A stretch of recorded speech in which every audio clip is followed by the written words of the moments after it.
Hi friends, education for all channel में आप सभी का हार्दिक स्वागत है। आज शुरू करेंगे हम अध्याय 20 गमन एवं संचलन। इसमें किस किस के बारे में पढ़ेंगे हम? गति के प्रकार, पेशी, कंकाल तंत्र, संधियां या जोड़, पेशीय और कंकाल तंत्र के विकार। आज की क्लास में हम गति के प्रकार और पेशी के बारे में जानेंगे। नेक्स्ट क्लास में कंकाल तंत्र के बारे में। शुरू करते हैं आज की क्लास।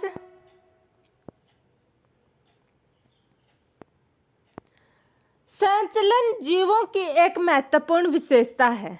क्या है? एक महत्वपूर्ण विशेषता है। चलना जीवों का एक महत्वपूर्ण विशेषता है, जिसमें चलना क्या होता है? हलचल होती है उनमें, एक स्थान से दूसरे स्थान पर वो जा सकते हैं। जंतुओं एवं पादपों में अनेकों तरह के संचलन होते हैं। अमीबा सदृश एक कोशिक जीव में जीवद्रव का प्रभावी संचलन इसका एक साधारण रूप है। क्या कहा गया है कि अपने जंतुओं और पेड़ पौधों में अलग अलग तरह के संचलन होते हैं, मतलब गति होती है। अमीबा है, उसमें एक कोशिकीय जीव होता है, उसकी जीवद्रव में प्रभावी संचलन एक साधारण रूप है। कई जीव पक्षाम, कसाम्ब और स्पर्शक द्वारा संचलन दर्शाते हैं। किसके द्वारा? पक्षाम, कसाम्ब और स्पर्शक के द्वारा। मनुष्य अपने पाद मतलब पैर, जबड़े, पलक, जीहा आदि को गतिशील कर सकता है। कुछ संचलनों के स्थान या अवस्था परिवर्तन होता है, जैसे ऐसे ऐच्छिक संचलनों को गमन कहते हैं। क्या है? जो हम अपनी इच्छा के अनुसार कर सकते हैं संचलन, उन्हें क्या कहेंगे? गमन। टहलना, दौड़ना, चढ़ना, उड़ना, तैरना आदि सभी गमन या संचलन के ही कुछ रूप हैं। चलन संरचनाओं का अन्य प्रकार की गति में संलग्न संरचनाओं से भिन्न होना आवश्यक नहीं है। उदाहरण के लिए पैरामेसियम में पक्षाम भोजन की कोशिका गर्षणी में प्रवाह और चलन दोनों कार्य होते हैं। नेक्स्ट है, हाइड्रा अपने स्पर्शक शिकार पकड़ने व चलन दोनों के लिए प्रयोग कर सकता है। क्या कहा गया है? हाइड्रा होता है, ये क्या होता है? जलीय जीव है, अपने स्पर्शक शिकार पकड़ने और चलन दोनों के लिए प्रयोग कर सकता है। हम अपने पाद शरीर की मुद्रा बदलने के लिए प्रयोग में लाते हैं और चलन के लिए भी। उपयुक्त प्रशिक्षणों से संकेत मिलता है कि गति और चलन का पृथक रूप से अध्ययन नहीं किया जा सकता। दोनों के संबंध में इस उक्ति में समाहित किया जा सकता है कि सभी चलन गति होते हैं, लेकिन सभी गति चलन नहीं होती। क्या कहा गया है कि सभी चलन है वो क्या है? गति है, लेकिन सभी गति क्या है? चलन नहीं है। जंतुओं के चलन के तरीके परिस्थिति की मांग और आवास के अनुरूप बदलते हैं, फिर भी चलन की क्रिया प्राय भोजन, आश्रय, साथी, अनुकूल प्रजनन स्थल, अनुकूल प्राकृतिक स्थिति की तलाश या शत्रुओं पक्षियों से पलायन करने के लिए की जाती है। नेक्स्ट है अपना गति के प्रकार। क्या कहा गया इसमें? मानव शरीर की कोशिकाएं मुख्यतः 3 प्रकार की गति दर्शाती हैं। कौन कौन सी? अमीबीय, पक्षाम्बी और पेशीय। मानव शरीर की कोशिकाएं कितने प्रकार की गति दर्शाएगी? 3 प्रकार की। कौन कौन सी? अमीबीय, पक्षाम्बी और पेशीय। आपने अध्याय 8 में पढ़ा है कि पक्षाम और कसाम्बिका कोशिका झिल्ली की अपवृद्धि है। पक्षाम और कसाम्बिका क्या है? कोशिका झिल्ली की अपवृद्धि। कसाम्बिका गति शुक्राणुओं को तैरने में सहायता करती है। क्या कहा गया है कि जो कसाम्बिका गति होती है वो शुक्राणुओं के तैरने में सहायता करती है, स्पंज के नाल तंत्र में जल संचारण को बनाए रखती है तथा युगलिना जैसे प्रोटोजोआ में चलन का कार्य करती है। नेक्स्ट है,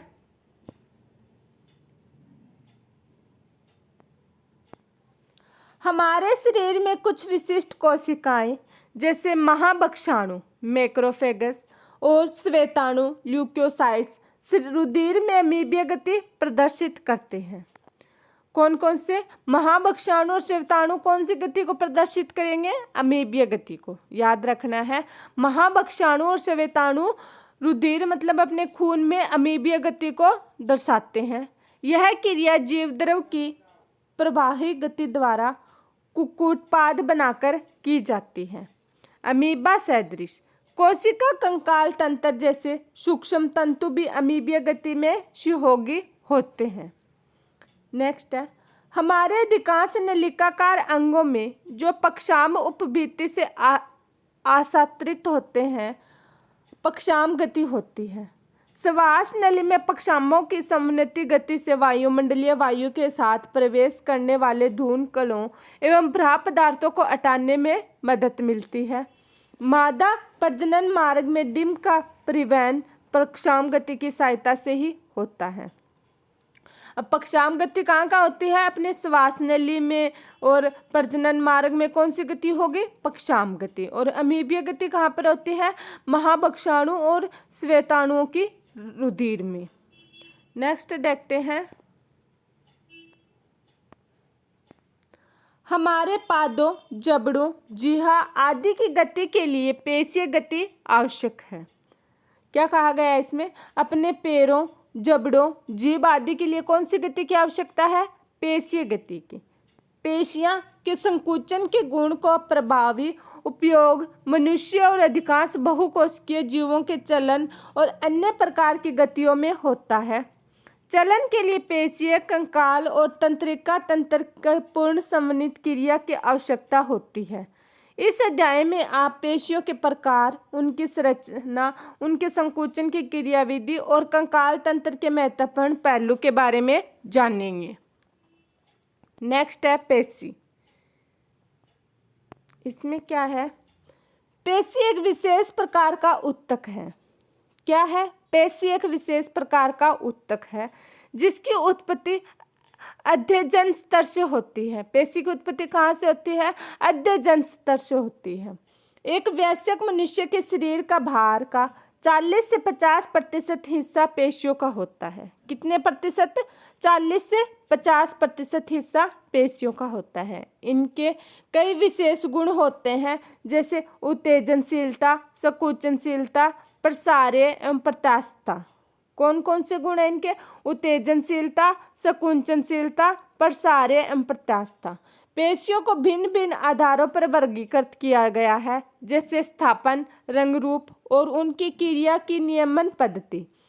स्थापन के आधार पर 3 प्रकार की पेशियां पाई जाती हैं। कौन कौन सी? कंकाल, अतरंग और हृदय। कौन कौन सी 3 प्रकार की पेशियां हैं? कंकाल, अतरंग और हृदय। अब इनके बारे में देखते हैं हम। सबसे पहले जानेंगे कंकाल की पेशी के बारे में। कंकाल पेशी शारीरिक कंकाल अवयवों के निकट संपर्क में होती है। कंकाल पेशियां कहाँ पाई जाती है? जहाँ पर कंकाल होता है उनके आसपास पाई जाती है। सूक्ष्मदर्शी द्वारा देखने पर इनमें धारियां दिखती हैं। कंकाल पेशियों में क्या दिखाई देगी? धारियां दिखाई देगी जब सूक्ष्मदर्शी की हेल्प से हम देखेंगे तो। अतः इन्हें रेखित पेशी कहते हैं। इन धारियों की वजह से इन्हें क्या नाम दिया गया है? रेखित पेशी। रेखित पेशी कौन सी होती है? कंकाल पेशियां। चूंकि इनकी क्रियाओं का तंत्रिका तंत्र द्वारा ऐच्छिक नियंत्रण होता है अतः इन्हें ऐच्छिक पेशी भी कहते हैं। यह मुख्य रूप से चलन क्रिया और शारीरिक मुद्रा बदलने में सहायक होती है। कंकाल पेशियों की क्या क्या विशेषताएं हैं? रिपीट करते हैं एक बार। कंकाल पेशी है ये जहाँ पर अपने कंकाल, जिन्हें हम हड्डियाँ बोलते हैं, उनके आसपास पाई जाती है। और इनमें जब हम सूक्ष्मदर्शी की हेल्प से देखेंगे तो छोटी छोटी धारियाँ दिखाई देंगी। इन्हीं धारियों की वजह से इन्हें रेखित पेशी बोलते हैं। और ये किसके द्वारा नियंत्रण में होती है? तंत्रिका तंत्र के नियंत्रण में होती है, इसलिए इन्हें ऐच्छिक पेशी कहते हैं। हम अपनी इच्छा के अनुसार इनमें चलन कर सकते हैं। ये मुख्य रूप से किस में हेल्प करेगी? चलन क्रिया और शारीरिक मुद्रा बदलने में सहायक होती है। नेक्स्ट अपना अतरंग पेशी। अतरंग पेशियों के बारे में क्या है? अतरंग पेशियां शरीर के खोखले अतरंग अंगों, जो खोखले होते हैं अंदर से, उनमें पाई जाती है। जैसे आहार नाल, जनन मार्ग आदि की भीतरी भित्ति में स्थित होती हैं। अतरंग पेशियां कैसी होगी? ऐसे। ये क्या है? बीच का खोखला हिस्सा है तो इनके अंदर मिलेगी। जो खोखले अंग होंगे उनमें मिलेगी। जैसे आहार नाल, जनन मार्ग की भीतरी भित्ति में स्थित होती है। ये अरेखित और चिकनी दिखती है, इनमें रेखाएं नहीं होती, इसलिए अरेखित होगी और चिकनी होंगी, अतः इन्हें चिकनी पेशियां, अरेखित पेशियां कहते हैं। अतरंग पेशियों को क्या बोलेंगे? चिकनी पेशियां या अरेखित पेशी। इनकी क्रिया तंत्र के ऐच्छिक नियंत्रण में नहीं होती, इसलिए ये अनैच्छिक पेशियां कही जाती है। ये पाचन मार्ग द्वारा भोजन और जनन मार्ग द्वारा युग्मक के अभिगमन में सहायता करती है। क्या है? जो अपनी अतरंग पेशियां हैं, ये कैसी है?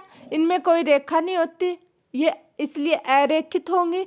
साथ में ये अपनी इच्छा अनुसार कार्य नहीं करती, इसलिए इन्हें अनैच्छिक पेशियां कहेंगे। ऐच्छिक तो कौन सी होती हैं? जो इच्छा के अनुसार कार्य करे, और अनैच्छिक कौन सी होगी? जो अपनी इच्छा के विरुद्ध कार्य करे।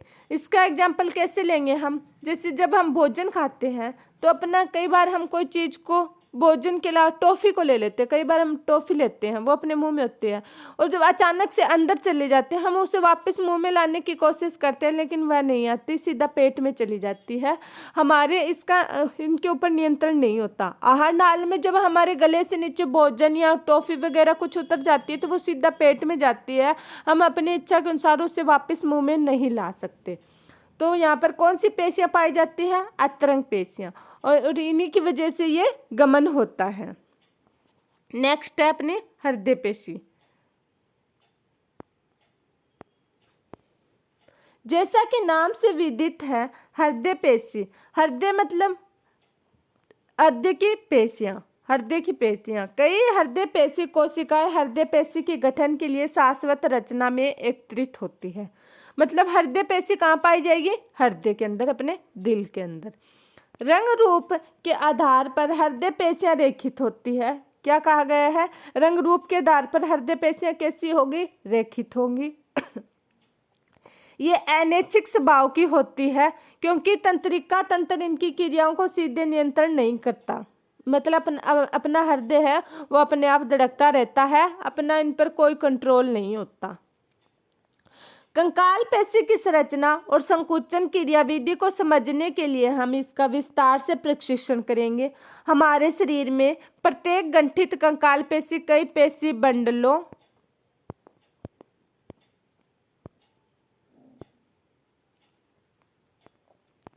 या पुलिकाओं फेसिकल्स की बनी होती है, जो संयुक्त रूप से कोलेजनी संयोजी उत्तक स्तर से घिरे रहती है। कौन से उत्तक से? ये नाम याद रखना है, कोलेजनी संयोजी उत्तक से। कौन से उत्तक से? कोलेजनी संयोजी उत्तक से घिरे रहती है, जिसे सेपट फेसिया कहते हैं। प्रत्येक पेशी बंडल में कई पेशी रेशे होते हैं। जैसे एक गट्टियों का डिब्बा है, अलग अलग कॉलम बने हुए होते हैं उसमें, और प्रत्येक कॉलम में अलग अलग गट्टी होती है। इसी प्रकार से अपने ये क्या है? पेशी बंडल है, और इसे प्रत्येक पेशी बंडल में कई पेशी रेशे होते हैं। प्रत्येक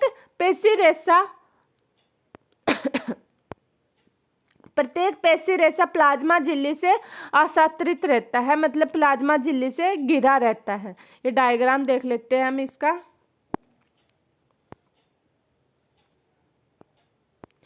पेशी समूह और पेशी तंतु को दर्शाते हुए पेशी का अनुप्रस्थ काट, ये क्या है? फेसिकल पुट्टिका, और इनके अंदर क्या है?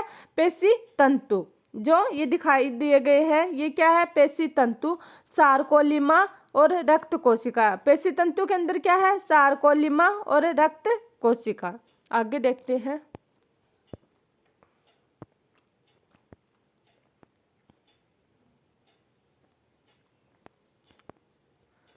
जिसे सार्कोलेमा कहते हैं। जो छोटे छोटे प्रत्येक पेशिका में छोटे छोटे पेशी रेशे होते हैं, उन्हें हम क्या कहेंगे? सार्कोलेमा।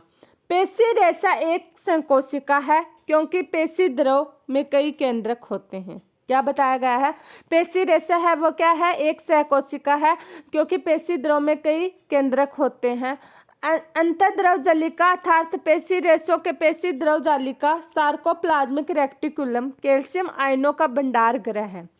ये याद रखना है, कौन सा आयन होता है इसमें? Calcium ion. रिपीट कीजिएगा मेरे साथ साथ, कौन सा आयन होता है इसमें? Calcium ion. फिर से रिपीट कीजिएगा, इसमें कैल्शियम आयन होता है। पेशी रेशे की एक विशेषता पेशी द्रव में समानांतर रूप से व्यवस्थित क्या है? पेशी रेशा की एक विशेषता पेशी द्रव में समानांतर रूप से व्यवस्थित अनेक तंतुओं की उपस्थिति है, जिसे पेशी तंतु, मायोफिलामेंट, पेशी तंतुक, मायोफाइब्रिल कहते हैं। क्या कहेंगे? पेशी तंतुक, मायोफिलामेंट और मायोफाइब्रिल कहेंगे। प्रत्येक पेशी तंतुक में क्रमवार गहरे व हल्के पट बैंड होते हैं। क्या होते हैं? गहरे व हल्के बैंड होते हैं। पेशी रेशक का विस्तृत अध्ययन ने यह स्थापित कर दिया कि इनका रेखित रूप दो प्रमुख प्रोटीन कौन कौन से? एक्टिन और मायोसिन। कौन कौन से प्रोटीन है? एक्टिन और मायोसिन। एक बार फिर से रिपीट कीजिएगा, कौन कौन से प्रोटीन है? एक्टिन और मायोसिन के विशेष प्रकार के वितरण के कारण होता है। हल्के बैंडों में एक्टिन होता है, जिसे आई बैंड या समदेशिक बैंड कहते हैं। ये लाइन आप अंडरलाइन कर लीजिएगा अपने बुक में, कंफ्यूज मत होना इस लाइन में। हल्के बैंडों में एक्टिन होता है, जिसे आई बैंड या समदेशिक बैंड कहते हैं। क्या है? हल्के बैंडों में एक्टिन प्रोटीन होता है, जिसे आई बैंड या समदेशिक बैंड कहते हैं, जबकि गहरे बैंडों में ए बैंड या विषमदेशिक बैंड कहते हैं। और जो गहरे रंग के होते हैं उन्हें ए बैंड या विषमदेशिक बैंड कहते हैं। और उसमें क्या होगा? कौन सा प्रोटीन होगा? दूसरा मायोसिन। मायोसिन प्रोटीन होगा, इसमें होता है। हल्कों में एक्टिन प्रोटीन होता है और गहरे बैंड में मायोसिन प्रोटीन होता है। याद रखना है, याद रखना।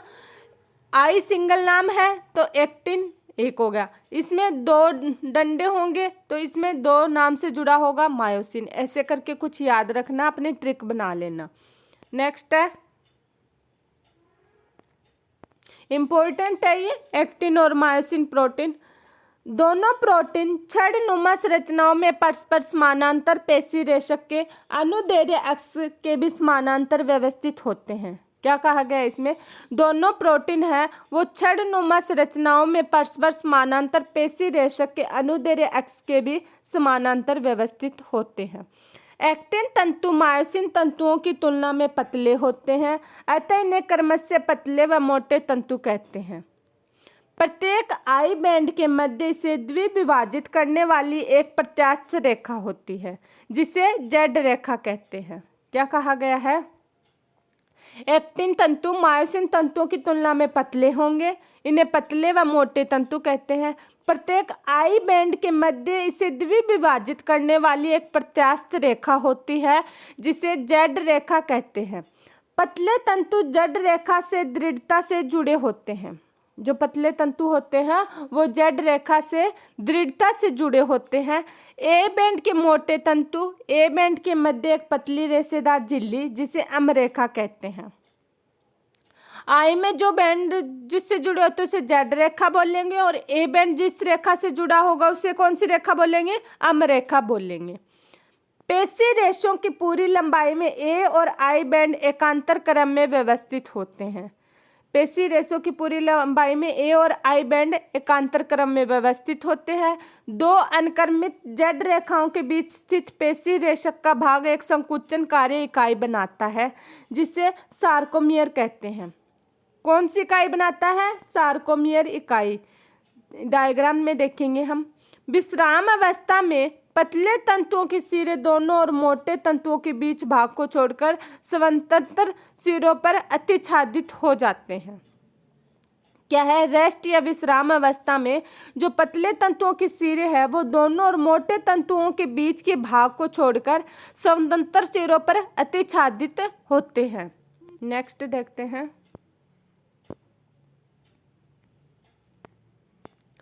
पतले तंतुओं के सिरे मोटे तंतुओं के सिरे के बीच में पाए जाते हैं। मोटे तंतुओं का केंद्रीय भाग जो पतले तंतुओं से अतिछादित नहीं होता उसे अक्ष क्षेत्र कहते हैं।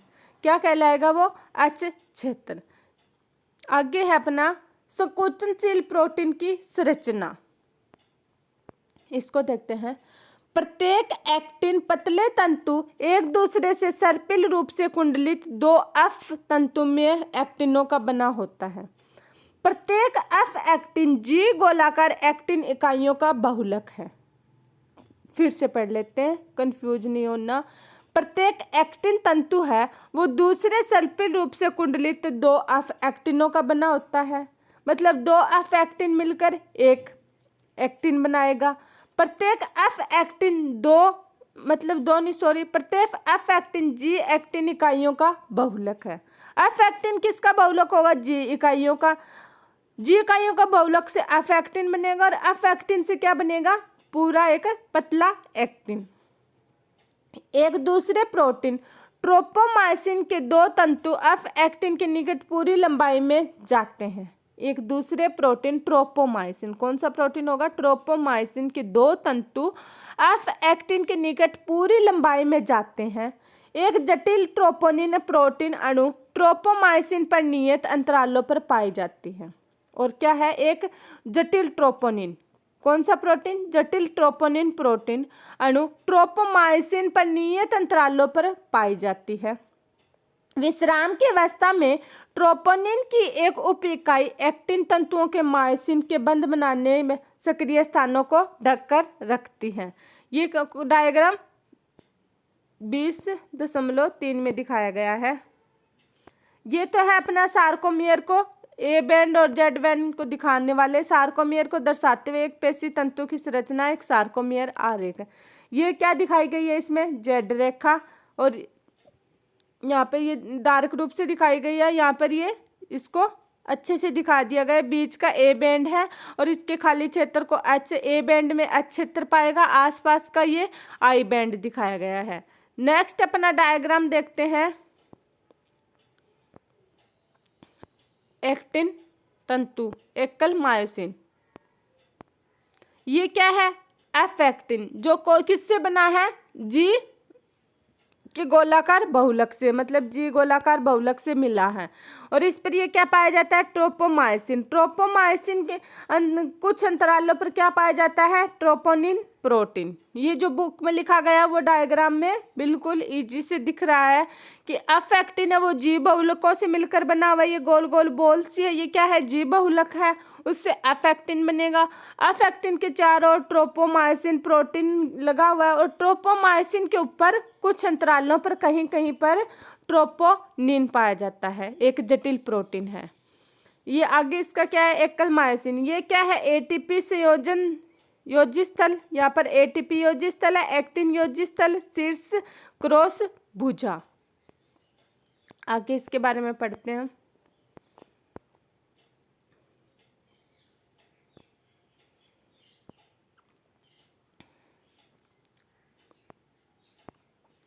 प्रत्येक मायोसिन तंतु भी एक बहुलक प्रोटीन है। मायोसिन तंतु है वो क्या है? एक बहुलक प्रोटीन है। कई एकलकी प्रोटीन जिसे मेरोमायोसिन कहते हैं, क्या कहेंगे? मेरोमायोसिन एक मोटा तंतु बनाती है। प्रत्येक मेरोमायोसिन के 2 महत्वपूर्ण भाग होते हैं, एक छोटी भुजा सहित गोलाकार सिर, एक पूंछ। एक छोटी भुजा सहित गोलाकार सिर और एक पूंछ। सिर को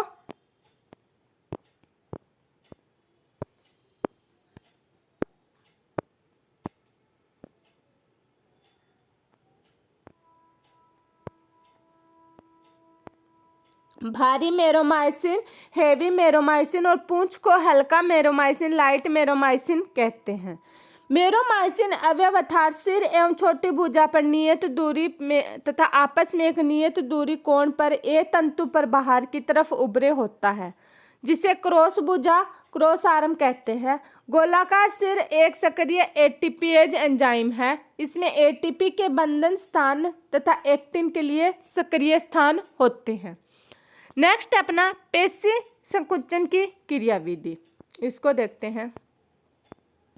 पेशी संकुचन की क्रियाविधि। पेशी संकुचन की क्रियाविधि को सर्पिल तंतु सिद्धांत द्वारा अच्छी तरह से समझाया जा सकता है। क्या? जो पेशी संकुचन की क्रियाविधि है उसे सर्पिल तंतु के सिद्धांत द्वारा समझा सकते हैं हम, जिसके अनुसार पेशी रेशों का संकुचन पतले तंतुओं के मोटे तंतुओं के ऊपर सरकने से होता है। क्या? जो पतले तंतु है उनका मोटे तंतुओं के ऊपर सरकने से होगा। केंद्रीय तंत्रिका तंत्र की प्रेरक तंत्रिका द्वारा एक संकेत प्रेषण से पेशी संकुचन का आरंभ होता है। एक प्रेरक न्यूरॉन तथा इसे पेशीय रेशे की एक प्रेरक इकाई का गठन करते हैं। प्रेरक तंत्रिका एक पेशीय रेशा का सार्कोलेमा की संधि को तंत्रिका पेशीय संगम या प्रेरक अत्यंत पट्टिका कहते हैं। इस संगम पर एक तंत्रिक संकेत पहुंचने से एक तंत्रिका संचारी एसिटिलकोलिन मुक्त होता है, जो सार्कोलेमा में एक क्रिया विभव एक्शन पोटेंशियल उत्पन्न करता है। यह समस्त पेशीय रेशे पर फैल जाता है, जिससे सार्कोप्लाज्म में कैल्शियम आयन मुक्त होते हैं। कौन सा आयन मुक्त होगा? Calcium ion. कैल्शियम आयन स्तर में वृद्धि से एक्टिन तंतु पर ट्रोपोनिन की उप इकाई से कैल्शियम बंध बनाकर एक्टिन के ढके हुए सक्रिय स्थानों को खोल देता है। क्या कहा गया है? फिर से देखते हैं। कैल्शियम आयन स्तर में वृद्धि से एक्टिन तंतु पर ट्रोपोनिन की उप इकाई से कैल्शियम बंध बनाकर एक्टिन के ढके हुए सक्रिय स्थानों को खोल देता है। जो एक्टिन पर ट्रोपोनिन लगे होते हैं, जो ट्रोपोमाइसिन पर कहीं कहीं पर ट्रोपोनिन लगे होते हैं, उनसे कैल्शियम बंध बनाकर एक्टिन के ढके हुए सक्रिय स्थानों को खोल देता है। एटीपी के जल अपघटन से प्राप्त ऊर्जा का उपयोग कर मायोसिन शीर्ष एक्टिन के खुले सक्रिय स्थानों से क्रॉस सेतु बनाने के लिए बंध जाते हैं। और जो एटीपी के जो जल अपघटन से प्राप्त ऊर्जा है, उसका उपयोग करके मायोसिन है उसके शीर्ष एक्टिन पे खुले सक्रिय स्थानों से क्रॉस सेतु बनाने के लिए बंध बनाते हैं। इस बंध से जुड़े हुए एक्टिन तंतुओं ए बैंड के केंद्र की तरफ खींचते हैं। इन एक्टिनों से जुड़ी हुई ए रेखा भी अंदर की तरफ खिंच जाती है, जिससे सार्कोमियर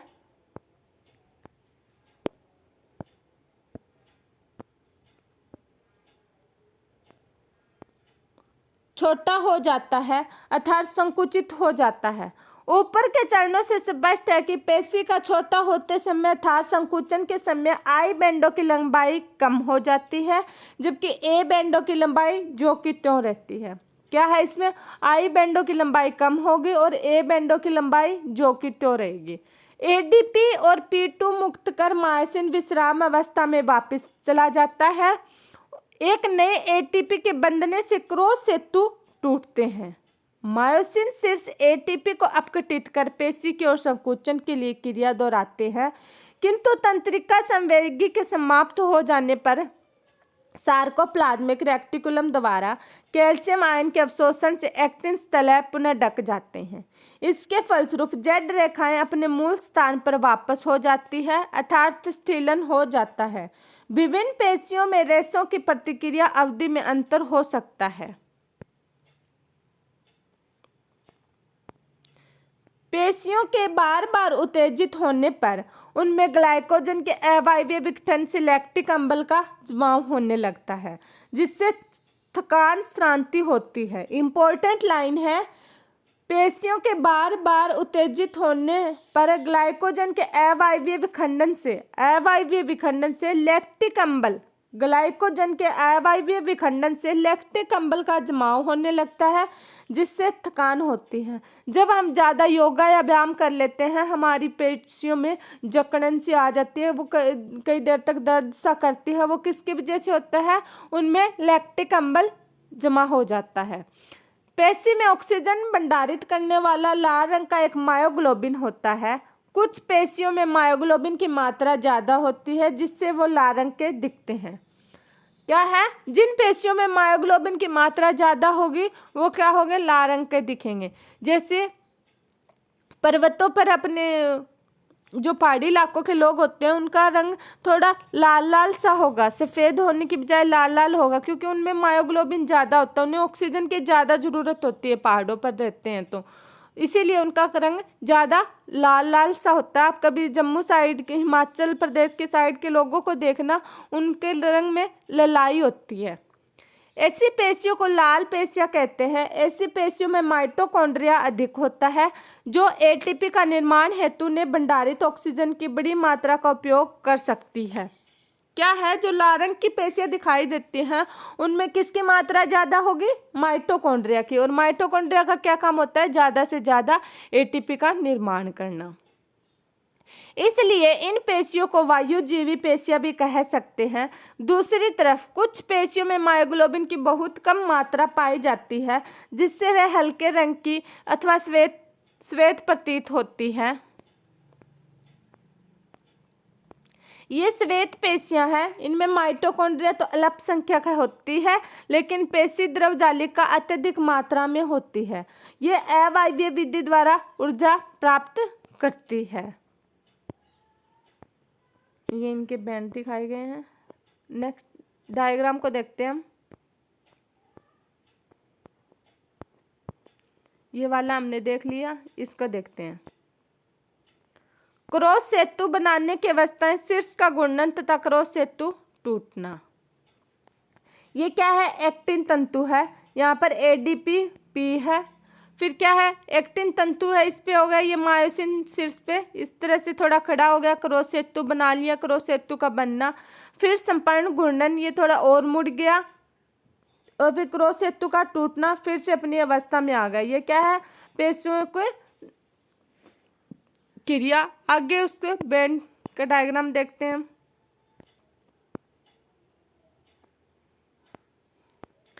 पेशी संकुचन का सर्पित तंतु सिद्धांत पतले तंतु की गति एवं आई बैंड और एच क्षेत्र की तुलनात्मक कार्य। जो स्थिर होती है तो एच क्षेत्र का एरिया दिखाया गया, ये आई बैंड का और ये ए बैंड का। ये बीच वाली कौन सी है? जेड रेखा, इनके बीच में। संकुचित में ऐसा होगा और अधिकतम संकुचित में इसका ऐसा डायग्राम होगा, मतलब ऐसी क्रिया होगी। इसके साथ ही अपना आज का लेक्चर यहीं पर समाप्त करते हैं। नेक्स्ट लेक्चर में हम पढ़ेंगे कंकाल तंत्र के बारे में, उसके साथ ये चैप्टर कंप्लीट हो जाएगा। जानने से पहले वीडियो को लाइक, चैनल को सब्सक्राइब और शेयर जरूर करना। और 100 सब्सक्राइबर के लिए बहुत बहुत धन्यवाद दोस्तों, बहुत बहुत ज़्यादा धन्यवाद। ऐसे सपोर्ट करते रहना। अब 100 से 1000 सब्सक्राइबर जल्दी से जल्दी करवा दीजिएगा। ज़्यादा से ज़्यादा वीडियो को शेयर कीजिएगा, चैनल को शेयर कीजिएगा। धन्यवाद।